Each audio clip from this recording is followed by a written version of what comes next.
നിങ്ങൾക്ക് അതികഠിനമായ ക്ഷീണവും തളർച്ചയും മന്ദതയും ആലസ്യവും ഉറക്കം വരലും കൂട്ടുവായിടലും വായ്ക്കൊക്കെ ഒരു കോട്ടിങ് രുചി അറിയുക, വായ്ക്ക് മധുരരസം തോന്നുക, ഒന്നിനോടും ഒരു താല്പര്യമില്ലായ്മ, ഉണർവില്ലായ്മ, ഉന്മേഷമില്ലായ്മ, എപ്പോഴും കിടക്കണമെന്നും ഇരിക്കണമെന്നും തോന്നുക. അതുപോലെ തന്നെ ചുമയോ കഫക്കെട്ടോ ആസ്മയുടെ ബുദ്ധിമുട്ടോ മൂക്കടപ്പോ മൂക്കൊലിപ്പോ ശരീരത്തിലൊക്കെ തടിപ്പുകളോ എപ്പോഴും ഒരു പനിക്കോള് തോന്നലോ ദഹന തകരാറുകളോ അതുപോലെ തന്നെ ശരീരത്തിൽ ചൊറിച്ചിൽ അനുഭവപ്പെടുക, അലർജീസ് ഉണ്ടാവുക, പൊടി തട്ടിയാലൊക്കെ ഉടനെ ചൊറിച്ചിൽ അനുഭവപ്പെടുക, ചുവന്ന് തടിച്ചു വരിക, വെയിൽ തട്ടിക്കഴിഞ്ഞാൽ ഉടനെ കുരുക്കൾ വരുന്നു, ഹീറ്റ് റാഷസ് വരുന്നു, ഒരു ഇമ്മ്യൂണിറ്റി കുറവ് പോലെ അനുഭവപ്പെടുക, പുക തട്ടോ പൊടിപടലങ്ങളോ ഉണ്ടായാൽ ഉടനെ ചുമയും തുമ്മലും കഫക്കെട്ടും കണ്ണും മൂക്കൊക്കെ ചുവന്ന് ചൊറിച്ചിൽ അനുഭവപ്പെടുക. ഈ പറഞ്ഞതിലെ ഒരുവിധം ലക്ഷണങ്ങളൊക്കെ നിങ്ങൾ അനുഭവിക്കുന്നുണ്ടെങ്കിൽ കഫദോഷം വർദ്ധിച്ചിരിക്കുന്നതായിട്ട് അനുമാനിക്കാം. കഫദോഷം ശരീരത്തിൽ വർദ്ധിക്കുമ്പോൾ വിശപ്പില്ലായ്മ ഉണ്ടാകുന്നു, അഗ്നിമാന്ദ്യം ഉണ്ടാകുന്നു, ദഹനത്തകരാറുകൾ ഉണ്ടാകുന്നു, എപ്പോഴും ഒരു ആലസ്യവും മടിയും ഒക്കെ തോന്നുന്നു. കഫദോഷം അമിതമായിട്ട് വർദ്ധിക്കുമ്പോൾ ഈ അഗ്നിമാന്ദ്യം ഉണ്ടാകുന്നു, നമുക്ക് വിശപ്പ് കുറയുന്നു, നമ്മൾ കഴിക്കുന്ന ആഹാരം ശരിയാവണ്ണം ദഹിക്കാതെ വരുന്നു, അതുവഴി ശരീരത്തിന് വേണ്ടതായ പോഷകങ്ങൾ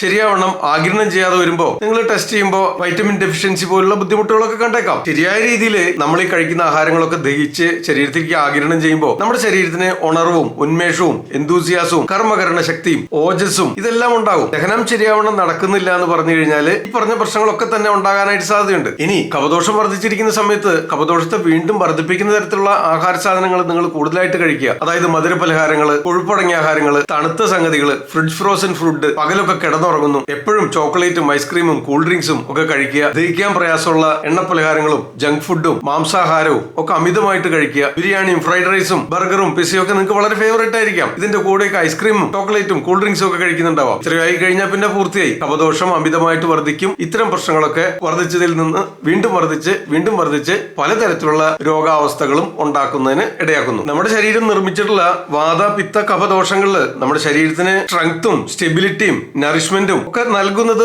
കഫദോഷം തന്നെയാണ്. പക്ഷെ ഇത് അമിതമായിട്ട് വർദ്ധിച്ചാലും ശരീരത്തിലെ ദോഷഫലങ്ങൾ ഉളവാക്കുന്നതാണ്. ഇത്തരം ലക്ഷണങ്ങളൊക്കെ നിങ്ങളുടെ ശരീരം കാണിക്കുന്നുണ്ടെങ്കിൽ നിങ്ങൾ ഭക്ഷണ രീതി കൊണ്ടും ജീവിത രീതി കൊണ്ടൊക്കെ ഇത്തരം കണ്ടീഷൻസ് മാനേജ് ചെയ്യാനായിട്ട് സാധിക്കും. ചില പൊടിക്കൈകൾ ഇവിടെ നിർദ്ദേശിക്കാം. എന്നിട്ടും ശരിയാകുന്നില്ലെങ്കിൽ തീർച്ചയായിട്ടും ഒരു ആയുർവേദ ഡോക്ടറെ കൺസൾട്ട് ചെയ്തതിനു ശേഷം അനുയോജ്യമായിട്ടുള്ള ആയുർവേദ ഔഷധങ്ങളും കൂടെ കഴിക്കാനായിട്ട് ശ്രദ്ധിക്കേണ്ടതാണ്. നിങ്ങൾക്ക് അഗ്നിമാന്ദ്യവും ദഹനക്കേട് ദഹന തകരാറുകളും ഉണ്ട്, വിശപ്പില്ലായ്മയുണ്ട്, വായ്ക്ക് കൈപ്പരസമുണ്ട്, രുചി അറിയായികയുണ്ട്. ഇതിൽ നിന്നൊക്കെ നിങ്ങൾക്ക് മനസ്സിലാക്കാലോ ദഹനം ശരിയാവണ്ണം നടക്കുന്നില്ല എന്ന്. അപ്പൊ തീർച്ചയായിട്ടും വീണ്ടും അമിതമായിട്ട് ഭക്ഷിക്കാതിരിക്കുക. 1-2 നേരമൊക്കെ ഉപവസിക്കുന്നത് നല്ലതാണ്. ദിവസത്തിൽ ഒരു നേരം മാത്രം കനമായിട്ടുള്ള ആഹാരം കഴിക്കുക. മറ്റു സമയങ്ങളിൽ അഗ്നിദീപ്തികരങ്ങളായിട്ടുള്ള ഔഷധങ്ങളോ ആഹാരങ്ങളോ പൊടിക്കൈകളോ വെജിറ്റബിൾ സൂപ്പ് മാംസരസങ്ങൾ ഇത്തരം സംഗതികളൊക്കെ ഡിപ്പെൻഡ് ചെയ്യാവുന്നതാണ്. മത്സ്യമാംസാദി സംഗതികൾ പൂർണ്ണമായിട്ട് ഒഴിവാക്കുക. മധുര പലഹാരങ്ങളും കൊഴുപ്പടങ്ങിയ ആഹാരങ്ങളും എണ്ണ പലഹാരങ്ങൾ, വെണ്ണ, നെയ്യ്, തൈര്, ജങ്ക് ഫുഡ്, പകലുറക്കം ഇത്തരം സംഗതികളൊക്കെ പൂർണ്ണമായിട്ട് ഒഴിവാക്കിയിട്ട് രസം, സംഭാരം, കാച്ചിയ മോര് ഇത്തരം സംഗതികളൊക്കെ ചേർത്ത് എണ്ണയിട്ട് താളിക്കാത്ത ഒരു തോരനും കൂട്ടി ഒരു പൊടിയരിക്കഞ്ഞോ ചുട്ട പപ്പടോ അതല്ലെങ്കിൽ വിശപ്പില്ലെങ്കിൽ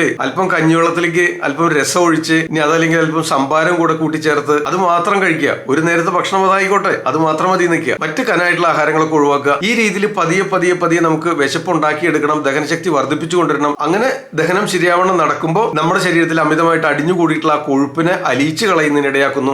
പതിയെ കെട്ടിക്കിടക്കുന്നതായ ആമാവസ്ഥ കുറഞ്ഞു വരുന്നു. വർദ്ധിച്ചിരിക്കുന്ന കഫദോഷവും അതുവഴി ദുഷിച്ചിട്ടുള്ള മാംസധാതുവും മേധോധാതുവും ഒക്കെ കുറഞ്ഞു വരുന്നു. ഈ രീതിയിൽ ഫാസ്റ്റിങ്ങും ജീവൻ നിലനിർത്തുന്നതിന് വേണ്ട രീതിയിൽ അതുപോലെ അഗ്നിമാന്ദ്യത്തെ ഇല്ലാതാക്കുന്ന രീതിയിലുള്ള ലഘുപാനീയങ്ങളൊക്കെ കഴിച്ചുകൊണ്ട് ഉപവസിക്കുന്നത്. നിങ്ങൾക്ക് ഉപ്പിട്ട ചെറുനാരങ്ങ വെള്ളം കുടിക്കാം, ഉപ്പിട്ട കഞ്ഞിവെള്ളം കുടിക്കാം, രസം കഴിക്കാം, സംഭാരം കഴിക്കാം, കാച്ചിയ മോര് കഴിക്കാം, അതുപോലെ കടും പച്ചനിറത്തിലുള്ള ഇലക്കറികൾ കഴിക്കാം, പുളിരസമുള്ള പഴങ്ങൾ കഴിക്കാം. അതുപോലെ തന്നെ കുരുമുളകും ജീരകവും മല്ലിയും കായവും കറുവപ്പട്ടയും കരയാമ്പും ഏലക്കയും ഇത്തരം സ്പൈസസ് ഒക്കെ ഭക്ഷണ പദാർത്ഥങ്ങൾ തയ്യാറാകുമ്പോൾ കൂടുതലായിട്ട് ചേർക്കാനായിട്ട് ശ്രദ്ധിക്കുക. അതും അഗ്നിദീപ്തി ഉണ്ടാക്കുന്നതിന്, കഫദോഷത്തെ ശമിപ്പിക്കുന്നതിന്, വർദ്ധിച്ച് ദുഷിച്ചിരിക്കുന്ന മാംസധാതുവിനെയും മേധോധാതുവിനെയും ഒക്കെ ക്ഷയിപ്പിക്കുന്നതിന്, അഗ്നിമാന്ദ്യത്തെ ഇല്ലാതാക്കുന്നതിന്, ദഹനശക്തി വർദ്ധിപ്പിക്കുന്നതിന്, അതുവഴി മേൽപ്പറഞ്ഞ ബുദ്ധിമുട്ടുകളൊക്കെ ശമിപ്പിക്കുന്നതിന് നിയന്ത്രിക്കുന്നതിന് സഹായകരമാവുന്നതാണ്. ഒരിക്കൽ കൂടെ നിങ്ങളുടെ മനസ്സിൽ ഉറപ്പിക്കാനായിട്ട് ആവർത്തിച്ച് പറയട്ടെ, കഫദോഷം വർദ്ധിച്ചിരിക്കുന്ന അവസ്ഥയിൽ കഫദോഷത്തെ വർദ്ധിപ്പിക്കുന്ന തരത്തിലുള്ള മധുരപലഹാരങ്ങൾ, എണ്ണപ്പലഹാരങ്ങൾ, മുകളിൽ പറഞ്ഞിട്ടുള്ള സംഗതികളെല്ലാം കഫദോഷത്തെ വർദ്ധിപ്പിക്കുന്ന തരത്തിലുള്ള ആഹാര സാധനങ്ങൾ പൂർണ്ണമായിട്ട് ഒഴിവാക്കാനായിട്ട് ശ്രദ്ധിക്കുക. ഇനി അടുത്തതായിട്ട് ജീവിത രീതികളിൽ വരുത്തേണ്ടതായ ചില മാറ്റങ്ങളും സൂചിപ്പിക്കാം. പകൽ ഉറങ്ങാതിരിക്കുക, ലഘുവായ വ്യായാമം ചെയ്യുക. എപ്പോഴും ഇരുന്നുകൊണ്ടും കിടന്നുകൊണ്ടുമാണ് ജീവിതമെങ്കിൽ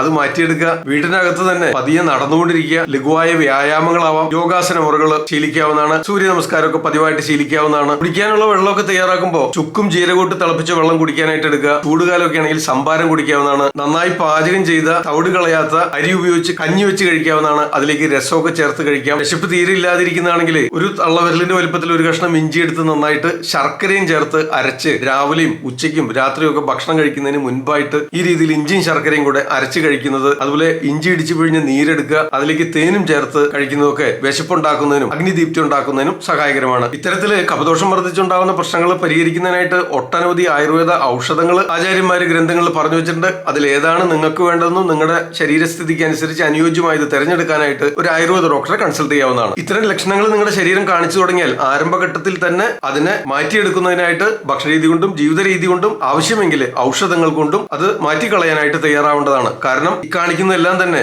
മറ്റു ഗുരുതരമായ രോഗാവസ്ഥയിലേക്കുള്ള ആരംഭ ലക്ഷണങ്ങളായിരിക്കാം. അതുകൊണ്ട് ആരംഭഘട്ടത്തിൽ തന്നെ ഇത്തരം ലക്ഷണങ്ങളെ പൂർണ്ണമായിട്ട് മാറ്റിക്കളയാനായിട്ട് പ്രത്യേകം ശ്രദ്ധിക്കേണ്ടതാണ്. നിങ്ങളുടെ അഭിപ്രായങ്ങളും നിർദ്ദേശങ്ങളും സംശയങ്ങൾ കമന്റുകളായിട്ട് രേഖപ്പെടുത്തുക. ഈ വീഡിയോ എല്ലാവർക്കും ഷെയർ ചെയ്ത് കൊടുക്കുക. ഇത്തരം അറിവുകൾ പതിവായിട്ട് ലഭിക്കാനായിട്ട് ഈ ചാനൽ സബ്സ്ക്രൈബ് ചെയ്യാവുന്നതാണ്. ഞാൻ ഡോക്ടർ സേവ്യർ. മറ്റൊരു വീഡിയോയിൽ വീണ്ടും കാണാം. തൽക്കാലം നിർത്തട്ടെ. നന്ദി, നമസ്കാരം. ആദ്യം ആയുർവേദം.